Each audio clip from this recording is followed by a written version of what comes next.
Dayubi Kuriele, Noreta Sireye, Chimenenge Pod, Meleri Wichitalu,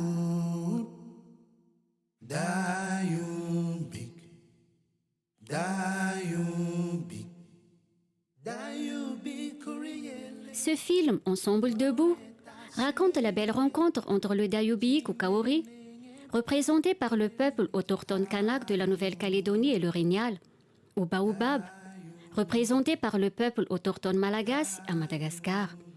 Le but, c'est d'échanger et partager leurs richesses respectives dans le domaine naturel, culturel et artistique, et même social à travers le sport. Concrètement, un atelier de partage et d'échange sur la création, l'extension et la gestion des aires protégées a été organisé entre les représentants des communautés locales kanak, malagasy et comoriens, se trouvant dans la grande famille francophone. Une résidence culturelle et artistique a permis de former un groupe fusionnant les cultures de ces deux peuples autochtones en retrouvailles.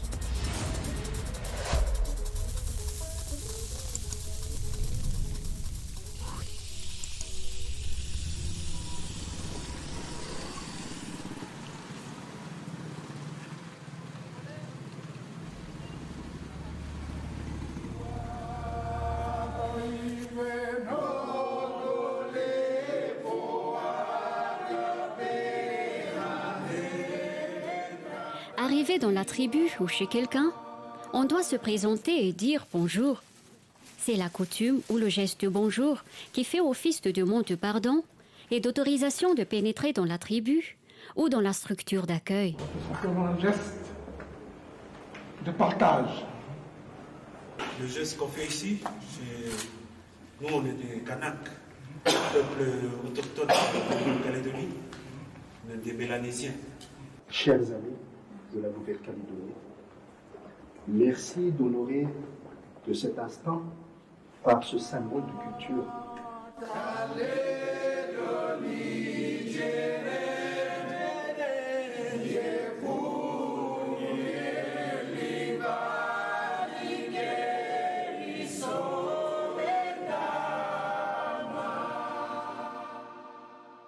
Monsieur le Président de l'IKM, Madame la Secrétaire Générale, le chef de la délégation de la Nouvelle-Calédonie, distingués membres des différentes communautés, associations culturelles et associations de préservation de l'environnement, chers amis, chers frères, je dirais bonjour en kanak, bonjour Nandawe.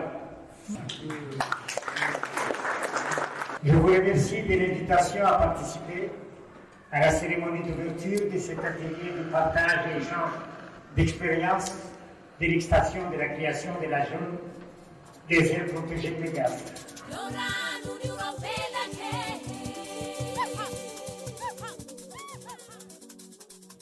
Lors de cet atelier de partage d'expériences en matière de gestion des aires protégées avec les communautés locales, la Fondation pour les aires protégées et la biodiversité de Madagascar, l'USAID ou l'Agence pour le développement international des États-Unis, les plateformes des sociétés civiles TAFMIAAV et l'Alliance Fuargas ont présenté leurs structures et leurs missions permettant d'aider ou d'accompagner les communautés locales dans la création, l'extension et la gestion de leurs aires protégées.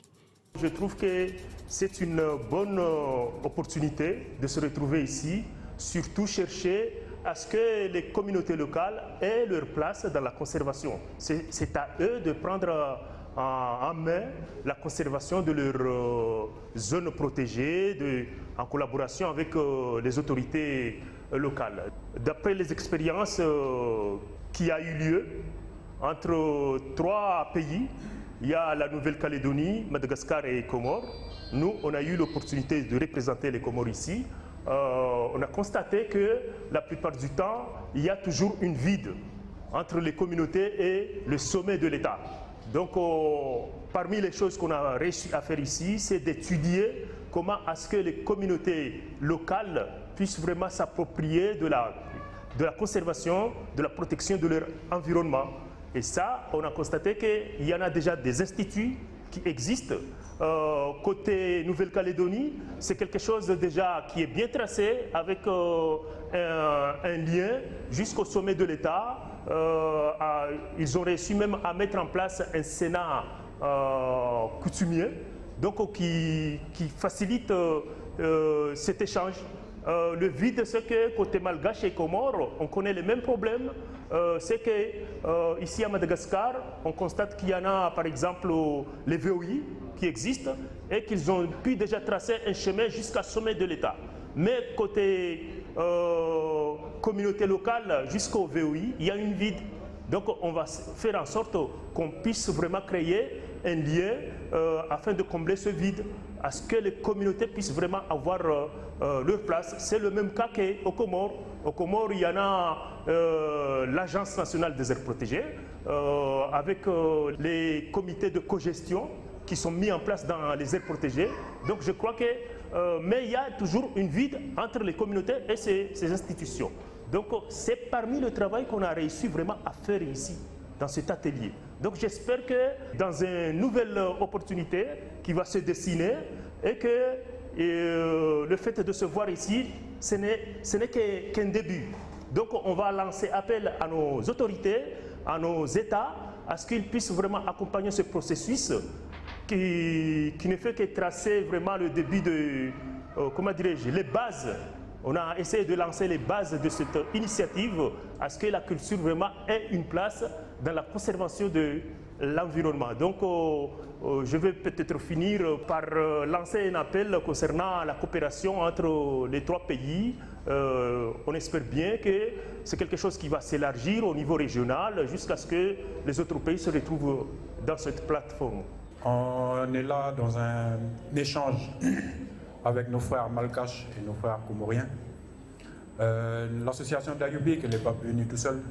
Elle est aussi avec l'association d'Ohun, le centre culturel de Yingen, de là où nous venons. On a fait un long chemin pour venir faire ce partage, apporter ce que nous, on a comme expérience et connaissance sur la partie la gestion environnementale. On va nous surtout partager sur l'aspect culturel, parce que l'aspect culturel elle est important dans la gestion de l'environnement. Et en Nouvelle-Calédonie, on travaille beaucoup avec les populations locales, les autorités coutumiers. Ce qu'on appelle les autorités coutumiers, ce sont aussi des chefs coutumiers qui sont, eux, pris en compte dans des concertations sur la gestion de l'espace, sur la gestion des aires protégées. Et sur toutes les actions qu'on mène là-bas, ils sont concertés, parce que c'est important.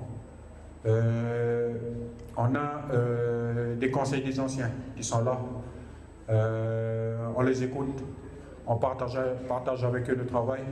Au-dessus des conseils des anciens, on a un conseil de district, encore au-dessus, on a un conseil d'air, encore au-dessus, on a le Sénat coutumier qui est au niveau du gouvernement, le conseil d'air qui est au niveau des 3 provinces, parce que la Nouvelle-Calédonie elle est composée de 3 provinces, et il y a un lien entre les coutumiers qui sont dans la tribu et le gouvernement qui sont plus haut, nos décideurs.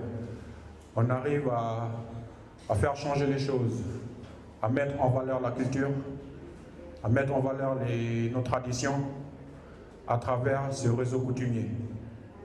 Ce réseau coutumier, il est important aujourd'hui. Dans le monde entier, on commence à prendre en compte le peuple autochtone. On commence à reconnaître le peuple autochtone. Parce qu'il y a des gens qui vivent là. Parce qu'il y a des gens à qui appartiennent ces espaces-là. Les forêts, les rivières, ils sont liés. Leur culture tire sa puissance dans l'environnement. La culture et l'environnement sont indissociables. Nous, en tant qu'humains, peuple autochtone, on a besoin de ces forêts, on a besoin de préserver ces espaces-là.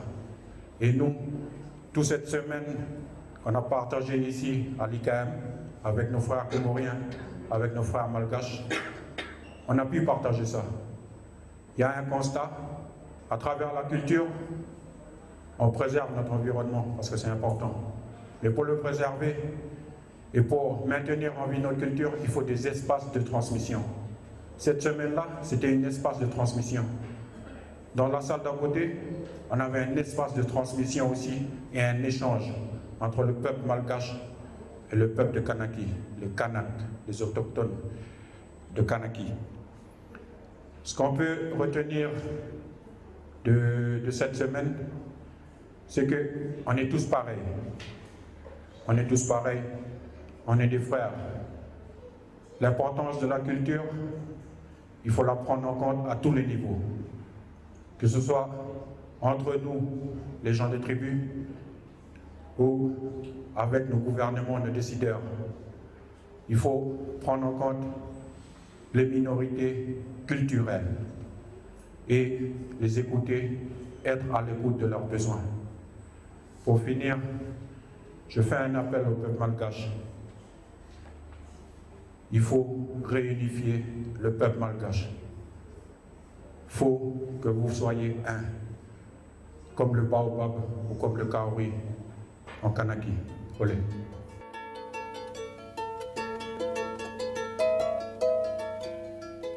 Une visite de quelques aires protégées malagasy a été prévue dans le programme.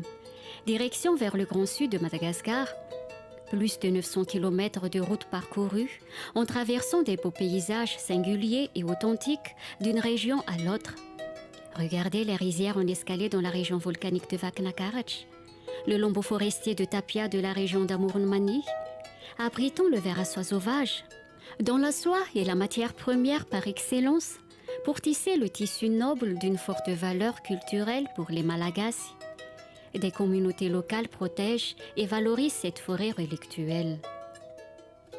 La réserve naturelle villageoise d'Inde est un havre de paix pour les lémuriens maquis, animal emblématique de Madagascar. Elle se trouve dans le paysage lunaire formé par des blocs immenses des roches granitiques où le sommet est souvent en tabou, repos des âmes de leurs ancêtres.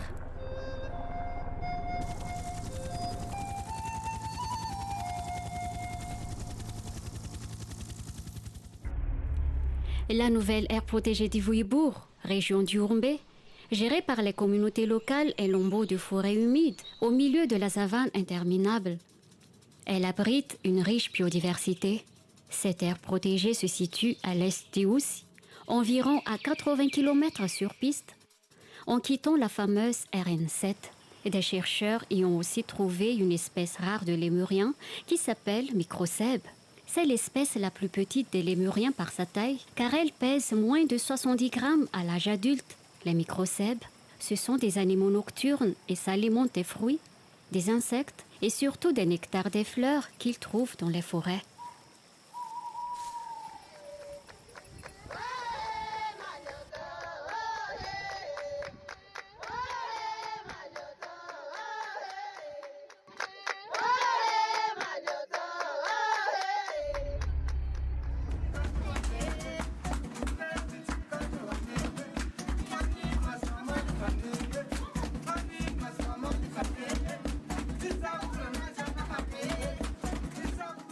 La nouvelle aire protégée de Tsindzuriake comprend les forêts épineuses sur le plateau calcaire et les mangroves sur la côte, où les flamants roses s'étentarisent. Sa somptueuse grotte de Sarjan se trouve entre la mer et ses forêts épineuses, et on y franchit la ligne imaginaire du tropique de Capricorne. Le périple du Grand Sud de Madagascar se termine au village des Tortues à Manguilifati, à 30 km au nord de Tuliari, ville du Soleil, chef-lieu de la province sud de la Grande Île. Ce village des Tortues est implanté dans la forêt épineuse et baobab, typiquement dans cette région méridionale de Madagascar. Cette formation végétale appelée bouche est l'habitat naturel des tortues terrestres endémiques, tortues radiées et araignées. Issues du trafic illégal, les tortues dans ce centre ont été saisies par les autorités compétentes et elles seront relâchées dans les aires protégées sécurisées et gérées par la population locale, comme la nouvelle aire protégée de Tsindzuriake. La rencontre de Dayubik de la Nouvelle-Calédonie et l'Orignal de Madagascar se traduit par la résidence culturelle et artistique d'un groupe formé par les artisans, artistes kanak et malagasy. Savez-vous que le mélanésien est parmi des ancêtres du peuple malagasy? Durant la résidence, le groupe a découvert les traits communs sur le plan culturel entre ces deux peuples à travers de travaux culturels et artistiques réalisés.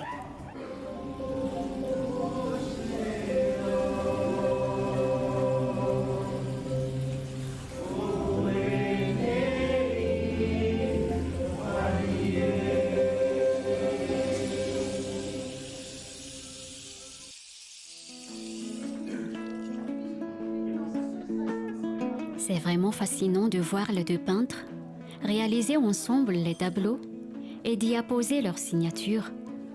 On dirait qu'ils se connaissent depuis fort longtemps.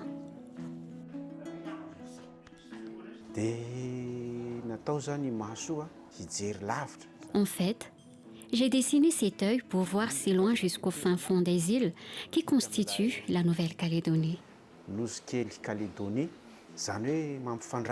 Et qui joue le rôle d'un pont reliant les cultures de ces deux pays, Madagascar et la Nouvelle-Calédonie. Avec les formes, des couleurs et des coups de pinceau sur la toile, je vois une image.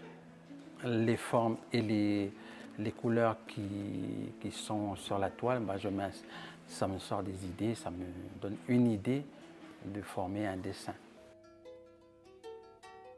Les Kanaks dégustent les petits déjeuners à la malagasy, qui sont variés chaque matin. Ils les apprécient beaucoup.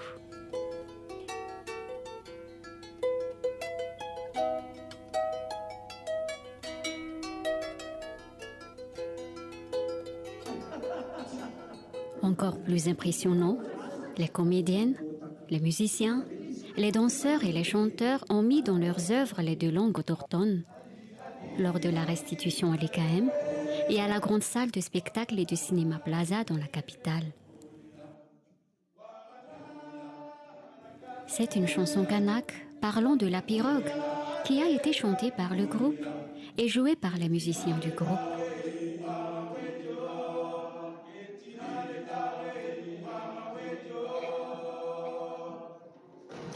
Madagascar compte 18 groupes ethniques répartis sur toute l'île, ayant chacun leur propre danse traditionnelle.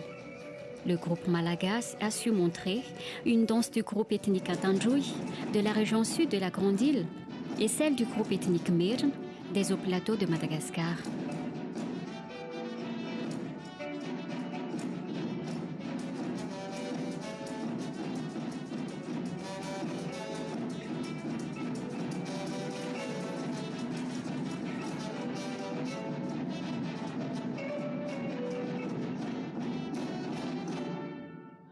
Tout le monde est invité à danser, car c'est la danse de Pilou qui est une danse traditionnelle kanak. Elle symbolise culturellement le partage et la rencontre, et aussi le signe de revoir. Enfin, elle reflète une vraie communion culturelle et spirituelle entre les deux peuples, qui deviennent un seul peuple solidaire et fusionnel. C'était la retrouvaille entre les Dayubik, venant de très loin, et le Rignal.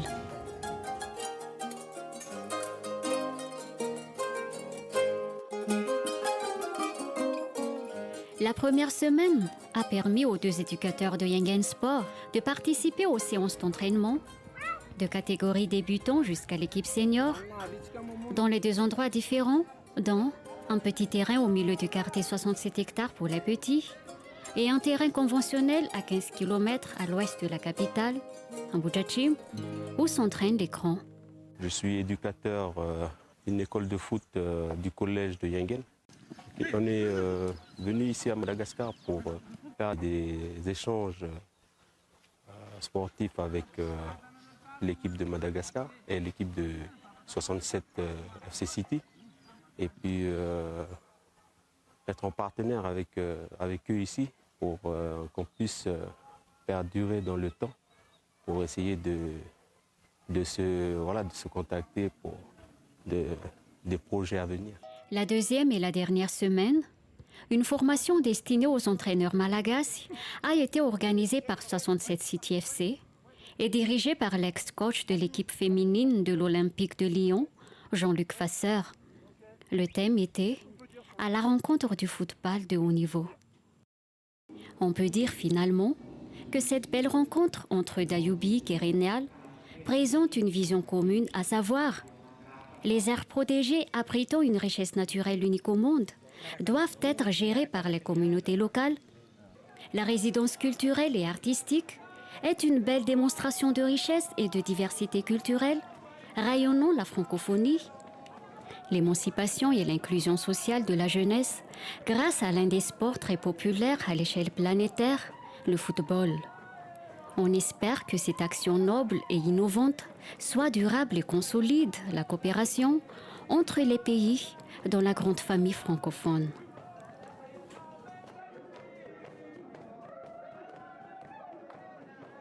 Ali,